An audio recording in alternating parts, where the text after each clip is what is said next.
این ویدیو قرار راه‌های پس‌انداز کردن رو با هم مرور بکنیم.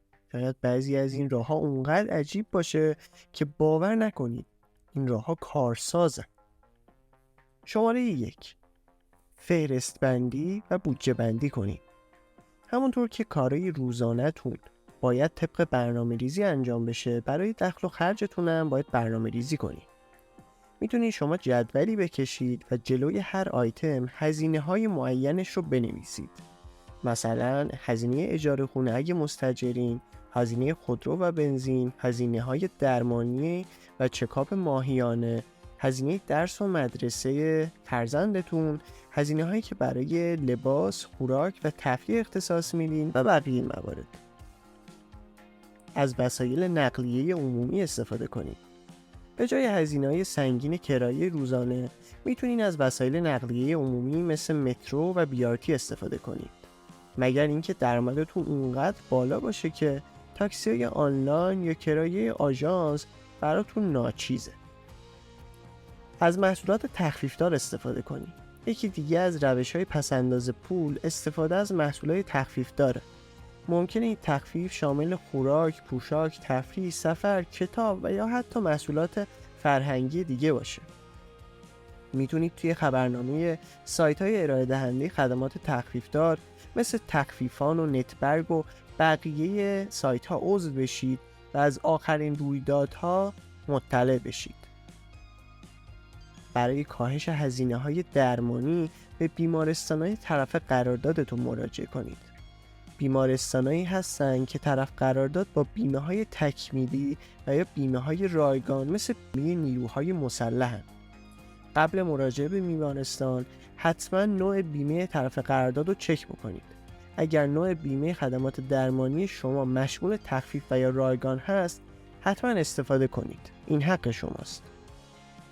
راه 5: برای پیرایش ماهیانه به آموزشگاه‌های آرایشگری سر بزنید. چرا آموزشگاه‌های آرایشگری؟ چون داشتن مدل رایگان برای هنرجوها الزامیه. هنرجوها برای تمرین آرایشگری از افراد میخوان تا مدلشون بشن و بدون دریافت پول موی اونا رو اصلاح میکنن. شماره 6: از تورهای تخفیفدار یا لحظه آخری استفاده کنید.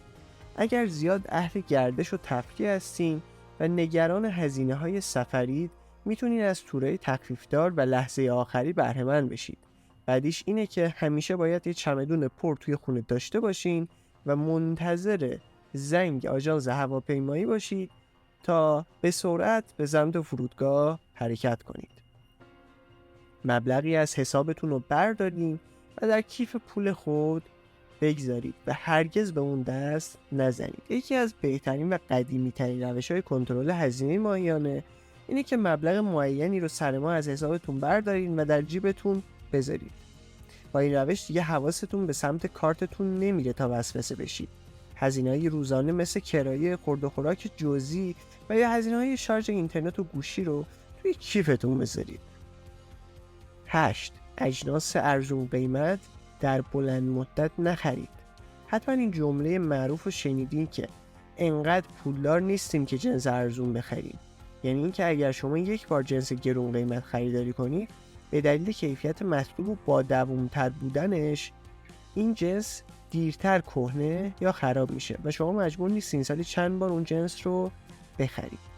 9: به جای خرید محصولات فرهنگی اونا رو اجاره کنید یا به امانت بگیرید. بهترین مثال عضو شدن توی کتابخونه‌های شهرتونه که به جای خرید کتاب یا محصولات فرهنگی میتونید از اجاره کردن یا امانت گرفتن اونا استفاده کنید. 10: به دنبال آموزش و یادگیری باشید. بدون هیچ اطلاعی وارد سرمایه گذاری نشید. حتما کتاب‌های با موضوع بازاریابی، فروش، تبلیغات، مذاکره، مدیریت مالی و پس‌انداز رو بخونید تا هرچه بیشتر مطالعه کنید و این مطالعه بیشتر باعث میشه که بیشتر رشد کنید و با درک و آگاهی بیشتر قدم بردارید. امیدوارم از این ویدیو لذت برده باشید.